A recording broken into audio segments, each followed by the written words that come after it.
ઉપરથી નીચે આવી રીતે 2 થી 5 મિનિટ બરાબર રીતે હલાવી લેવી અને થોડી કડક થાય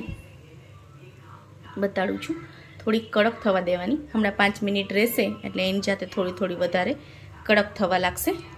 તો થોડી કડક થાય પછી એને ગેસની ફ્લેમ બંધ કરી દેવાની હવે આની અંદર કાંઈ જ એડ કરવાની જરૂર નથી તમે ડાયરેક્ટલી આને ખાઈ શકો છો દહીં સાથે આ ટેસ્ટમાં સારી લાગે છે તો હજુ પણ આમાં કંઈ જાણવું હોય તો મને આમાં કમેન્ટ કરીને જરૂરથી જણાવજો લાઇક શેર અને સબસ્ક્રાઈબ કરવાનું ભૂલતા નહીં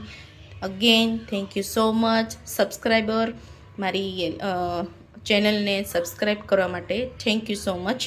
અને શેર પણ જરૂરથી કરો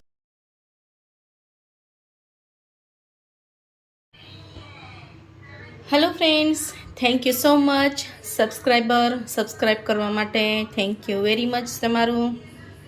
તો હવે આજે આપણે મેં વઘારેલા ઢોકળા પણ મૂકેલા છે વઘારેલા ભાત પણ મૂકેલા છે અને હવે આપણે રોટલીને વઘારવા જઈ રહ્યા છીએ રોટલીને વઘારવાની 3 થી 4 રીત બને છે રોટલી વઘારેલી રોટલી એમાંની એક રીત અત્યારે આપણે બનાવતા શીખીએ છીએ તો એના માટે શું જોઈશે મેં એક પેન લઈને 2 ચમચી ઓઇલ નાખેલું છે એની અંદર બપોરની રોટલી જે વધેલી હોય આપણે નવી રોટલી બનાવવાની જરૂર નથી બપોરની રોટલીનો આપણે રિસાયકલ યુઝ કરી રહ્યા છીએ તો નાના નાના પીસ આવી રીતે એને પહેલાં કટ કરી લેવા હાથેથી જ કટ કરી લેવા ઇઝી અને સરળતાથી ફટાફટ થઈ જશે હવે તેલને મેં પ્રીહીટ કરવા માટે મૂકી દીધું છે એને થોડું તેલ આવે હાથથી ચેક કરી લેવાનું છે થોડું તેલ આવે એટલે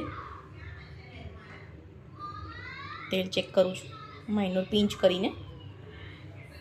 તેલને આ રીતે પણ ચેક કરી શકાય છે મરચુંથી પિંચ કર્યું છે મેં જરા આમથું ગેસની ફ્લેમ બિગનર્સને કહી દઉં ધીમી જ રાખવી અને બહુ બધું તેલ આવવા ના દેવું થોડું તેલ આવે પછી આ રીતે બધી જ રોટલી આપણે આની અંદર તમારી પાસે 2 3 4 જેટલી પણ રોટલી હોય એને તમે એડ કરી શકો છો જરૂરી નથી કે આટલા જ પ્રપોર્શનમાં લેવું હવે હું એની અંદર જો રોટલી બનાવતી વખતે તમે લોટ બાંધવામાં અમુક લોકો સોલ્ટ નાખે છે અત્યારે મેં નથી નાખેલું લોટ બાંધવામાં તો અત્યારથી ઉપરથી થોડું સોલ્ટ નાખું છું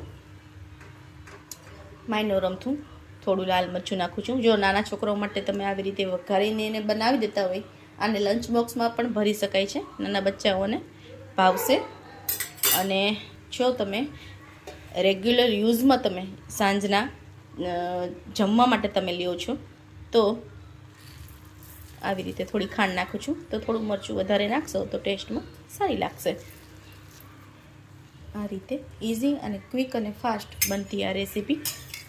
અત્યારે આ એક સ્ટાઇલથી બનાવું છું હજુ બીજી 2-3 રીતે બને છે એ તમને નેક્સ્ટ વિડીયોમાં જરૂરથી શીખવીશ કે કઈ રીતે રોટલીને હજુ બીજી 2 રીતથી પણ વઘારી શકાય છે અત્યારે આપણે જૈન પણ કહી શકાય છે આને ઉપરથી નીચે બરાબર રીતે એકદમ હલાવી લેવી ગેસની ફ્લેમ ધીમી રાખવી જેથી કરીને